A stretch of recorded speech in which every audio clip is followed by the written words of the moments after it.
Assalamualaikum warahmatullahi wabarakatuh.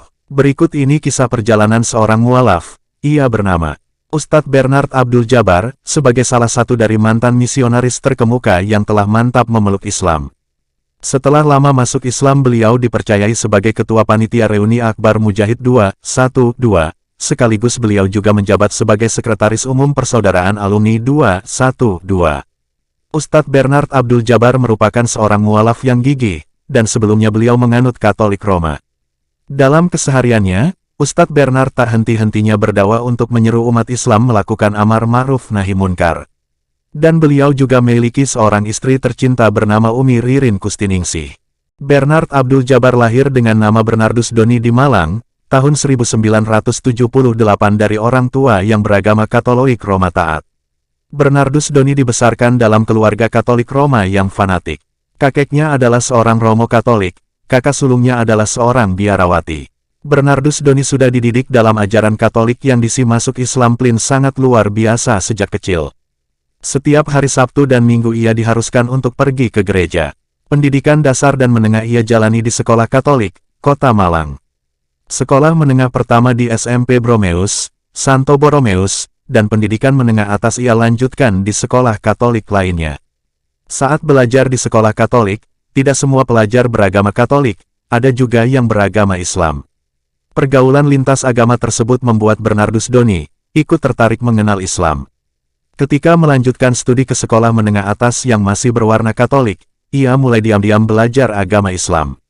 Tapi sekadar ingin tahu, saat itu banyak orang mengira Bernardus Don beragama Islam, karena ia juga belajar salat dan ikut berpuasa. Padahal ia masih seorang Katolik, apalagi dirinya akan diorbitkan untuk menjadi misionaris dengan tugas khusus mengkristenkan sebanyak-banyaknya orang Islam. Sebagai awal tugas resmi memurtadkan, lulus SMA pada tahun 1996 Ustadz Bernard Muda berangkat ke Jakarta untuk menemui salah seorang pendeta. Untuk tahap awal Ustadz Bernard Muda diberi penugasan di mal-mal yang banyak remaja muslimnya. Dalam melakukan aksinya, Ustadz Bernard Muda ditugaskan untuk mengajak remaja-remaja muslim bersenang-senang lalu dipengaruhi imannya. Ia juga diberi dana yang besar untuk menyenangkan hati targetnya dengan memberi hadiah atau kalau kesulitan mereka akan pinjami uang. Demi menunjang keilmuannya untuk mengkristenkan umat Islam, Ustadz Bernard Muda dibekali ilmu tentang keislaman. Bahkan, ia diberi beasiswa untuk kuliah di jurusan Bahasa Arab IKIP Jakarta. Karena memurtadkan umat Islam adalah tugas rahasia, maka tidak ada orang yang tahu kegiatan dirinya.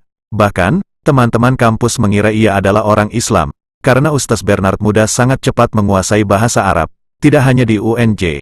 Bahkan untuk tambahan penguasaan ilmu, Ustadz Bernard Muda juga ikut kuliah di LIPIA, Lembaga Ilmu Pengetahuan Islam dan Bahasa Arab. Saat kuliah, Ustadz Bernard diharuskan membaca banyak buku literatur Islam, tujuannya untuk menguasai ilmu tentang Islam agar mudah meyakinkan orang yang akan dimurtadkan. Namun harapan bertolak belakang dengan kenyataan, semakin dirinya mendalami Islam, semakin terbuka pula kedok dan kelemahan agama yang dipeluknya. Di dalam Al-Quran sangat tegas sekali dinyatakan bahwa seseorang dinyatakan kafir bila menganggap Tuhan mempunyai anak, dan banyak sekali pertanyaan lain dari Ustadz Bernard dijawab tuntas oleh Al-Quran. Saat itulah Ustadz Bernard mulailah mengalami kebimbangan.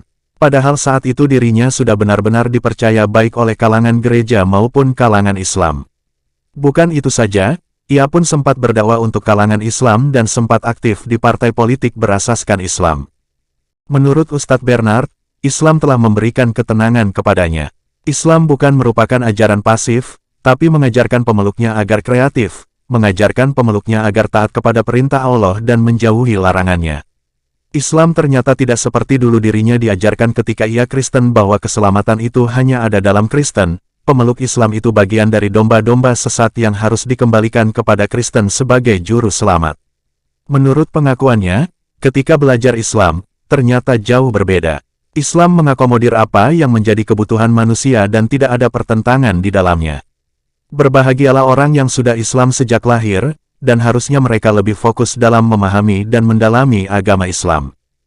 Saat kegalauan melanda, muncul pertanyaan pada diri Ustadz Bernard, apakah akan mendua terus seperti ini? Mengapa saya tidak bersikap saja dengan tegas? Akhirnya pada tahun 1999 Ustadz Bernard mengambil sikap, mengakhiri petualangan bersikap mendua itu. Di sebuah masjid di kawasan Klender ia mengikrarkan diri menjadi seorang muslim dengan mengucapkan 2 kalimat syahadat dengan nama baru Abdul Jabbar. Setelah menjadi seorang muslim, Ustadz Bernard memilih jalan hidup untuk berdakwah. Ia berdakwah dengan sungguh-sungguh untuk menegakkan kalimat Allah. Ia datangi para pastor, pendeta, dan teman-teman misionaris dulu untuk diajak berdiskusi. Ditelusurinya mereka yang dulu pernah dimurtadkan. Ada sebagian yang mau kembali ke Islam, tapi sebagian tidak mau. Itu tentu semua bergantung kepada hidayah Allah Subhanahu wa Ta'ala. Hingga kedua orang tuanya serta saudara semua sudah dapat hidayah menjadi muslim. Demikianlah yang dapat kami sampaikan. Semoga bermanfaat hendaknya, dan terima kasih atas kunjungan saudara-saudari kami di dunia mualaf. Semoga berita ini menjadi inspirasi buat kita semua, dengan harapan semoga kita selalu istiqomah di jalan Allah. Wassalamualaikum warahmatullahi wabarakatuh.